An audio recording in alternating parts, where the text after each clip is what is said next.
Nous étions il y a quelques instants donc chez ce couple dans la région parisienne qui visiblement y trouvait beaucoup de confort. Là, c'est la fin de l'histoire pour vous chez Bouygues Immobilier. Mais en amont, est-ce que ça demande une préparation particulière de l'installation de ce vecteur R par rapport à un vecteur haut, j'allais dire, maîtrisé depuis des décennies? Exactement. Une fois le système choisi, la brouette étant chargée, il fallait la pousser. Donc on a été au charbon, on a avec l'architecte, avec le bureau d'études, on a essayé d'optimiser le système pour ne pas avoir beaucoup plus de faux plafonds que nécessaire. Alors c'est vrai que ça marche mieux si on a la totalité des logements qui plombent, comme on dit, la même typologie qui vient se répéter. Voilà.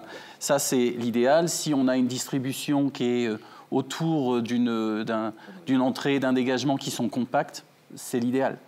Et là, le défaut d'avoir un peu de faux plafond, une hauteur qui est diminuée par rapport aux 2,50 courants, disparaît un peu, puisque dans ces zones-là, on n'a pas besoin tout à fait de la même hauteur. Il ne faut pas exagérer non plus, hein.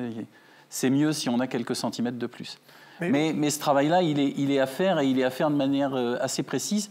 Et avant le PC, parce qu'après, c'est compliqué de changer la morphologie du logement, parce que ça a des implications sur la façade. Romain Ruggiard. Oui, en effet, on peut le voir dans le reportage. Monsieur, qui est grand, il doit faire 1,85 m, je crois, nous dit qu'il n'a pas de problème, en effet, le fait qu'on ait abaissé légèrement les parties circulation pour passer les gaines de diffusion d'air.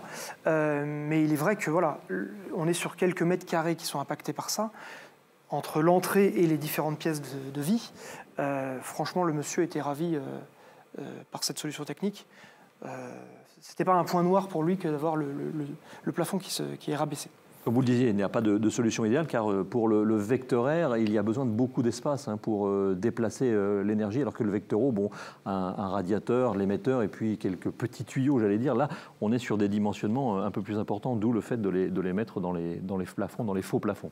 Et effectivement, pour déplacer la même quantité d'énergie, on va avoir une chaleur massique nettement moins importante avec l'air, donc il va falloir des sections de conduits plus importantes. Ce faisant, effectivement, en concentrant le système et en bénéficiant d'une circulation avec un plafond un peu plus bas, circulation qui est borgne, donc ça ne nuit pas non plus à l'agrément du logement ou très peu, on va devoir travailler sur ces réseaux, mais réseaux qui vont être du coup très courts. On ne va pas devoir déployer des réseaux. Oui, parce que tout tourne dans la conception du logement, de ce fameux appareil central qu'il faut mettre véritablement au cœur du logement et ensuite faire en sorte que les gaines soient les plus courtes possibles, si j'ai bien compris. Oui, ce qu'on voit, c'est qu'il est intéressant d'avoir le placard technique qui intègre la chaudière gaz et l'unité de traitement, traitement d'air, plutôt au centre du logement, donc là en salle de bain la plupart du temps, ou en WC, voilà. Et après les pièces sont autour de ce système, ce qui fait que les gaines sont courtes. Il faut quand même avoir des gaines qui, dans les circulations, font des virages pour casser l'acoustique, bien sûr, pas être en direct, mais finalement on est en effet sur un déployé, on doit être sur 4-5 mètres maximum. Voilà, ce qui se fait très bien. Xavier Jouan, vous nous avez dit qu'il fallait prendre quelques précautions en amont pour le concepteur, que ça ne posait pas trop de problèmes. En revanche, pour la mise en place, est-ce que pour le plombier chauffagiste, c'est une technique qui est maîtrisée comme le reste? Alors, ce n'était pas le cas dans notre opération. Il a fallu, après avoir convaincu les programmes, il a fallu convaincre aussi l'acheteur, lui expliquer ce qu'on attendait, qu'il puisse faire son appel d'offres de manière claire avec les entreprises. Alors, bon, peut-être que derrière, les entreprises ont pris un peu de précaution. Elles découvraient aussi le système. Globalement, on peut déjà dire que ça s'est bien passé.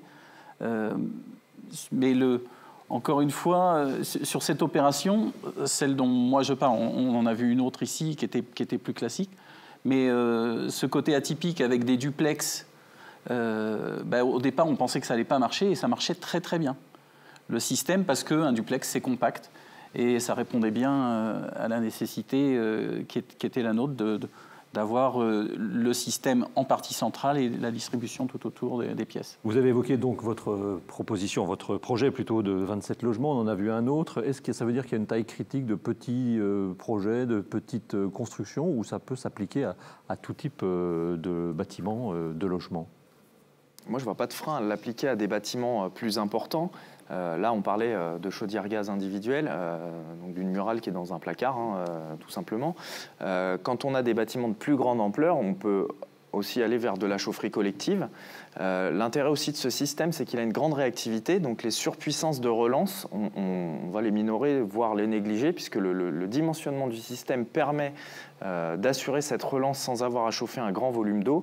Et donc on va travailler également sur la bonne conception de cette chaufferie collective.